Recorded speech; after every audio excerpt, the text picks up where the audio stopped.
Good morning students.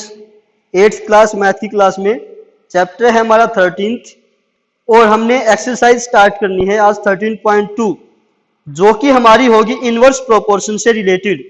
जैसे हमने 13th chapter start किया था उसमें डायरेक्ट और इनवर्स बताया था। एक बार मैं इनवर्स प्रोपोर्शन की दोबारा रिवीजन करवा देता हूँ एक बार यहाँ पर, जिसमें क्या होगा, हमारे पास दो वैल्यूज दे रखी होंगी। यहाँ पर हम दोनों वैल्यूज लिखेंगे, सेम वैल्यू जो सेम यहाँ पर हमारे पास ऊपर दे रखा है सेम वहां हम क्या लिखेंगे, सेकंड में लिखेंगे। जैसे अगर हमारे पास नंबर ऑफ वर्कर्स दे रखे हैं और टाइम दे रखा है कंप्लीट करने का किसी काम को, तो हम ये दोनों चीजें यहाँ पर है तो नेक्स्ट यानी थर्ड और फोर्थ पोजीशन पे भी क्या लिखेंगे, ये दोनों यहाँ पर स्टेटमेंट्स लिखेंगे। उसके बाद हमने क्या करना होता है, डायरेक्ट में क्या था, फर्स्ट की और फोर्थ की मल्टीप्लाई थी और सेकंड और थर्ड की, लेकिन इनवर्स में क्या है, फर्स्ट और सेकंड वाली वैल्यू की मल्टीप्लाई करेंगे, थर्ड और फोर्थ वाली वैल्यू की मल्टीप्लाई करेंगे। उसके साथ साथ हमें इनवर्स में क्या देखना है, डायरेक्ट में क्या था कि भाई अगर एक चीज इंक्रीज होती है किसी की वैल्यू, अगर इसमें वैल्यू इंक्रीमेंट होती है तो सेकंड में भी इंक्रीमेंट होगी, लेकिन इनवर्स क्या है, बिल्कुल उसका ऑपोजिट, जिसमें क्या होगा, अगर हम किसी एक वैल्यू को इंक्रीमेंट करते हैं, इंक्रीज करते हैं, तो सेकंड वैल्यू क्या हो जाएगी, वो आपकी डिक्रीज होगी, यानी उसमें डिक्रीमेंट होगा।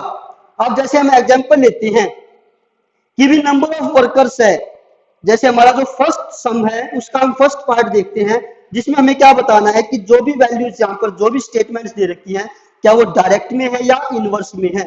तो फर्स्ट है जैसे नंबर ऑफ वर्कर्स।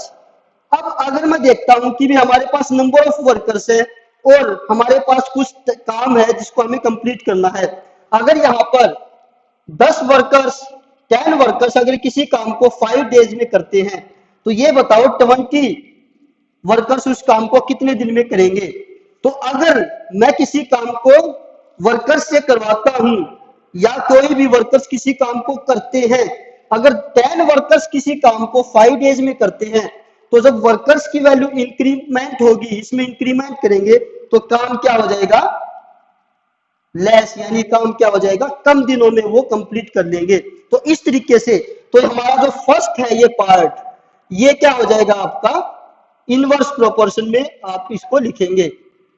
क्योंकि देखो अगर किसी भी वर्कर अगर किसी भी काम को 10 वर्कर्स 5 डेज में करते हैं और अगर मैं वर्कर्स की संख्या ज्यादा कर देता हूं तो हमारा काम क्या होगा, कम दिनों में कंप्लीट होगा। फिर है टाइम और डिस्टेंस इन यूनिफॉर्म स्पीड।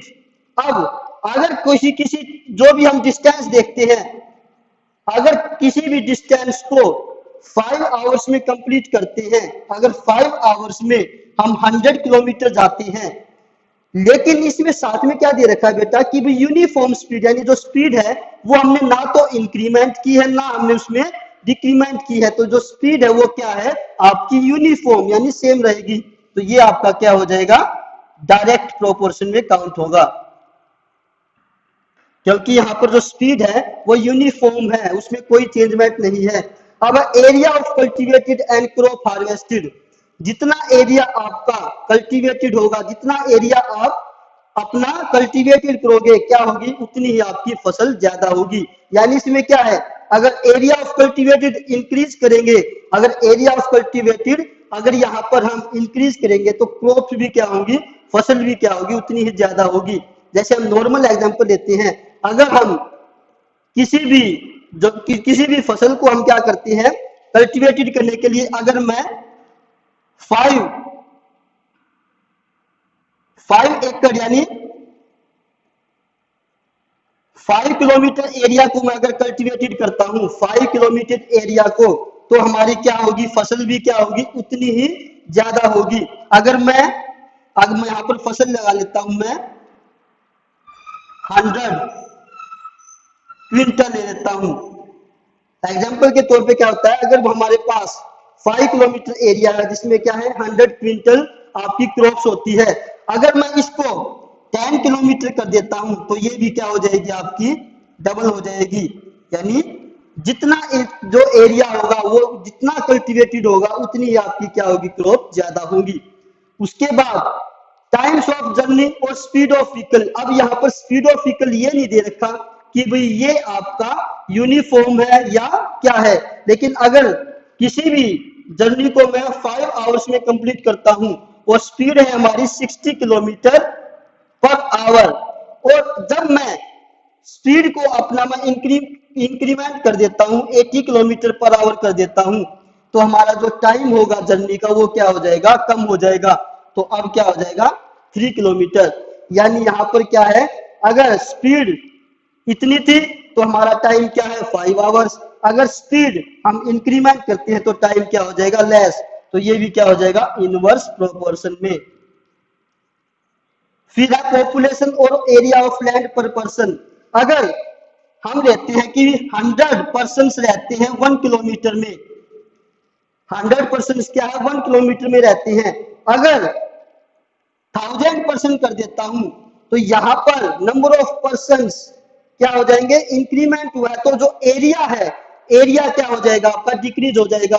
जैसे मैं एक नॉर्मल एग्जांपल लेता हूं, अगर हमारे घर में 5 मेंबर्स हैं तो हम क्या करते हैं, अगर 5 मेंबर्स हैं और 5 ही रूम्स हैं तो हर एक को क्या हो गया 1 रूम अलॉट हो जाता है। लेकिन अगर मेंबर्स ज्यादा हो जाते हैं, जैसे कि इसमें यहाँ पर पॉपुलेशन ज्यादा होती है, तो क्या होगा, अगर मेंबर्स आपके 10 हो जाते हैं तो हर एक कमरे में क्या होंगे आपके 2 मेंबर्स हो जाएंगे। यानी आपका जो एरिया है वो क्या हो जाएगा, कम हो जाएगा।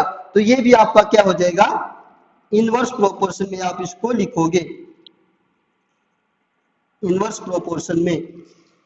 फर्स्ट वाला इनवर्स है, सेकंड और थर्ड क्या है डायरेक्ट है,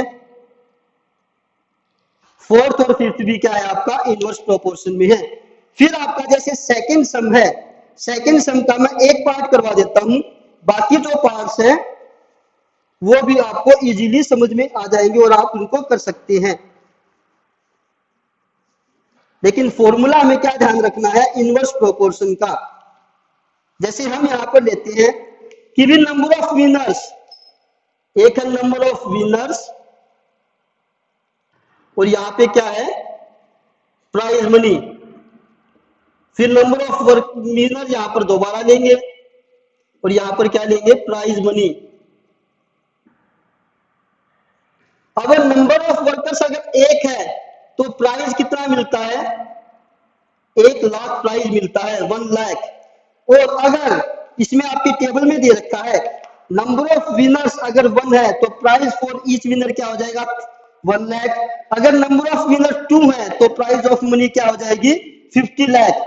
अब मैं यहां पर लेता हूं, अगर नंबर ऑफ विनर क्या है 4 है, 4 वाला, तो प्राइज मनी हमें निकालनी है। तो जो चीज हमें यहाँ पर निकालनी है उसको हम क्या करेंगे एक्स लेके चलेंगे। अब नंबर ऑफ विनर अगर 1 था तो प्राइज मनी थी 1 लाख। अब नंबर ऑफ विनर क्या है 4, तो प्राइज मनी कितनी होगी। सिंपल एग्जांपल है, अगर 10 रुपए हम एक बच्चे को देते हैं तो उसको क्या मिलेंगे 10 रुपीज ही मिलेंगे। अगर उन 10 रुपीज को आप 2 बच्चों में डिवाइड करोगे तो क्या मिलेंगे 5 रुपीज मिलेंगे। अब हम फॉर्मूले से देखते हैं जिसमें क्या हो जाएगा फर्स्ट की और सेकंड की मल्टीप्लाई, थर्ड की और फोर्थ की मल्टीप्लाई। अब यहां पर x को हम रखेंगे एज इट इज, ये 4 यहां पर क्या हो जाएगा लेफ्ट हैंड साइड में आके ये हो जाएगा आपका डिवाइड।